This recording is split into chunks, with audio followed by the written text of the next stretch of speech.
अस्सलाम वालेकुम and welcome to जोर का जोड़ world cup 2023 special. Another day, another show and another match is gearing up of World Cup 2023. ज़बरदस्त matches हो रहे हैं, ज़बरदस्त वेलकम्स हो रहे हैं. कल टीम पाकिस्तान अहमदाबाद पहुंची, एक बहुत वार्म वेलकम हुआ, उस हवाले से डिस्कशन होगी. मगर कल जो मुकाबला हुआ और सिंगल हैंडेडली जिस तरह इंडिया ने जीत हासिल की अफगानिस्तान के अगेंस्ट, उसके हवाले से भी डिस्कशन होगी. एंड आज होना है एक बड़ा मुकाबला, ये मज़ेदार मुकाबला जहां पे हम एक्सपेक्ट करते हैं कि वो जो लास्ट बॉल फिनिशेस का हम इंतज़ार कर रहे हैं. दो के पाकिस्तान ने वो आखिरी ओवर वाला किया, एक सिलसिला थोड़ा सा करीब आए थे, मगर वो लास्ट बॉल फिनिश, वो क्रंच मैच, वो टग ऑफ वॉर, वो आज एक्सपेक्टेड है कि साउथ अफ्रीका वर्सेस ऑस्ट्रेलिया के इस मुकाबले में दिखेगी, जो कि लखनऊ में खेला जाएगा. मैच उसके हवाले से होगी आज की डिस्कशन. और टॉस हो चुका है, टॉस ऑस्ट्रेलिया ने जीता है और पहले बॉलिंग का फैसला किया है. सो इन सारी चीजों के बारे में आज होगी यहाँ डिस्कशन. मैं हूं सवेरा पाशा और मेरे साथ मौजूद है उमर बशीर और हमारे साथ मौजूद हैं स्पार्क्स स्मार्टफोन. और जिस तरह के बताया कि टॉस हो चुका है, ऑस्ट्रेलिया ने टॉस जीता है, पहले फील्डिंग का फैसला किया है, तो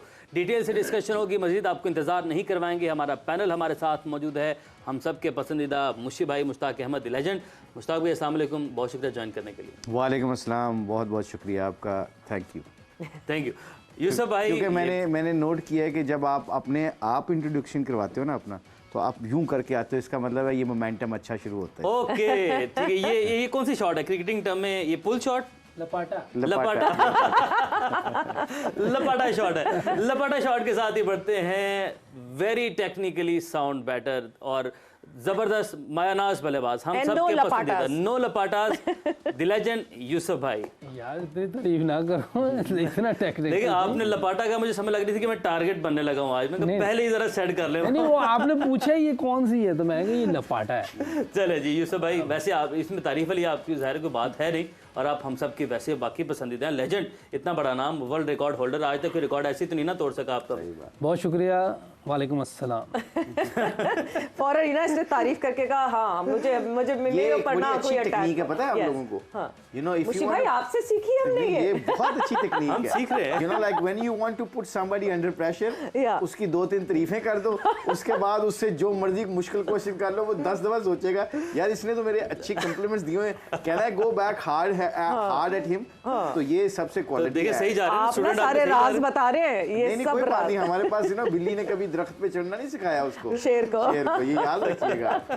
बट यस, जैसे बिल्ली ने कभी शेर को दरख्त पे चढ़ना नहीं सिखाया, वैसे जिस तरह कल इंडिया की परफॉर्मेंस हुई, मेरे ख्याल से जितना भी अफगानिस्तान ने जो है वो पाकिस्तान में रह के अपनी शुरू में नर्चर किया अपनी क्रिकेट को, एंड देन अफगानिस्तान ने अपना होम इंडिया को बनाया, मगर उस तरह की परफॉर्मेंसेस अभी तक नहीं सिखाई जिस तरह कल hard hitting performance team India की तरफ से अफगानिस्तान के अगेंस्ट आई.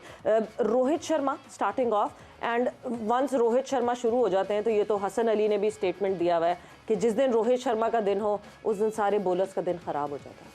बिस्मिल्लाहिर्रहमानिर्रहीम. पहले तो थोड़ा सा क्रेडिट देना चाहिए अफगानिस्तान को. हम बार बार जो कह रहे थे ना कि they can not play 50 over, कल उन्होंने थोड़ी सी एफर्ट की है. उन्होंने छोटी छोटी पार्टनरशिप लगाने की कोशिश की है. I think, I believe, correct me if I am wrong, 165 dot balls खेलने हैं उन्होंने कल. जी बिल्कुल, 300 बॉलों में से 165 बॉल्स उन्होंने कल खेले. और यूसुफ ने डिस्क्राइब भी किया था कि इसलिए वो खेले हैं कि they don't want to lose the wicket and they want to play 50 over.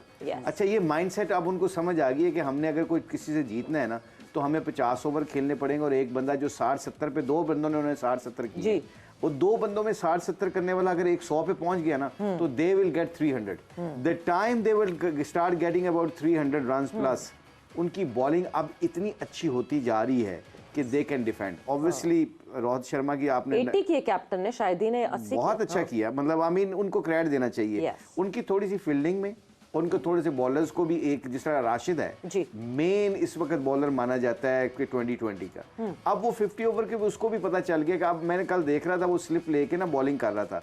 अब उससे मैं as a being leg spinner देख रहा था, ही अंडरस्टैंड दैट कि if I have to win matches for Afghanistan, I have to get people out in middles. अच्छा, वो मिडल ओवर्स में वो इस विकेट इसलिए नहीं ले रहा क्योंकि उसकी वेरिएशन उसको अभी नहीं सीखी उसने. And he is smart guy, मैं उसको देखता हूँ बड़ी जल्दी अडेप्ट करता है सिचुएशन को. तो आई थिंक वो जरूर करेगा. बाकी जो उनके 2-3 स्पिनर है, नूर हो गया, अब इन्होंने ये कोशिश करनी चाहिए कि इनको पता होना चाहिए कि हमारे 50 ओवर्स के बॉलर कौन से हैं, 2020 के कौन से हैं. तो आई थिंक ये वो तो अच्छी जगह उनको थोड़ी सी इंप्रूवमेंट आई है, उनकी मैनेजमेंट को इसका क्रेडिट देना चाहिए। दूसरी बात आ जाए आप रोहित शर्मा की। Rohit Sharma is one of the finest player. उसका एग्जाम्पल उसके क्या कहते हैं, स्टैट स्पीक्स देमसेल्फ। उसकी वजह पता है क्या है? ट्रिपल 200 किए हैं उसने, 264 in 50 overs game. It's amazing performance. वो करता क्या है कि वो जब सेट होता है ना, वो फिर अपनी विकेट को ना जाने नहीं देता। आपने एशिया कप में देखा था, शदाब से आउट हुआ था वो मिड ऑफ पे, इनसाइड आउट मारते हुए, और वो 50% कर गया था उस पर। उसको पता था कि मैंने 150 मिस किया।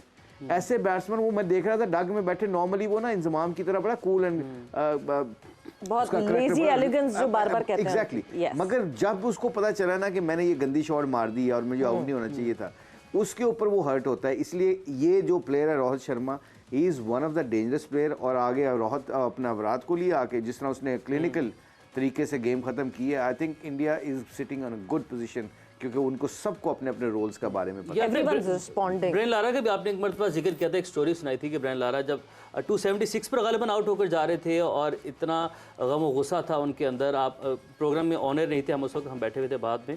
आपने एक स्टोरी सुनाई थी कि रन्स की प्यास, जो बड़े खिलाड़ी होते हैं उनके अंदर रन्स की प्यास बड़ी ज़रूरी होती है। यूसुफ भाई, रन्स की प्यास की अगर हम बात करते हैं तो अभी हम स्टोरी अगर सुना दें, अगर आप लाजमी स्टोरी, बड़ी दिलचस्प स्टोरी, हम चाहते हैं वो स्टोरी सुनना। तो स्टोरी क्या है कि फिर आप आगे मूव करने लगे? नहीं, स्टोरी नहीं, मैंने वो स्टोरी यूसुफ भाई साथ ही थे ना। यूसुफ आप सुनाए। वो नहीं पता क्यों, वो 277 किए यूसुफ उसने। हाँ जी, टेस्ट मैच में रन आउट था।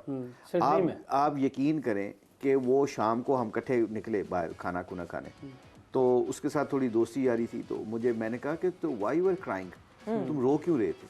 तो आगे से कहता है कि आई मिस 375 गैरी सोबर्स का रिकॉर्ड तोड़ने के लिए ना, आज मैं मेंटली तैयार हो गया था। मैं क्या ब्राइन, इतना लंबा 100 रन पड़े थे और तू 277 पे जाके रो रहा है, मुझे तेरी बात समझ नहीं आ रही। तो कहता है नहीं मुशी, मुझे पता था कि जिस तरह मैं खेल रहा था और जिस तरह की बॉलिंग और जिस तरह की पिच थी, I miss that world record, और मैं ये वर्ल्ड रिकॉर्ड तोड़ना चाहता हूँ।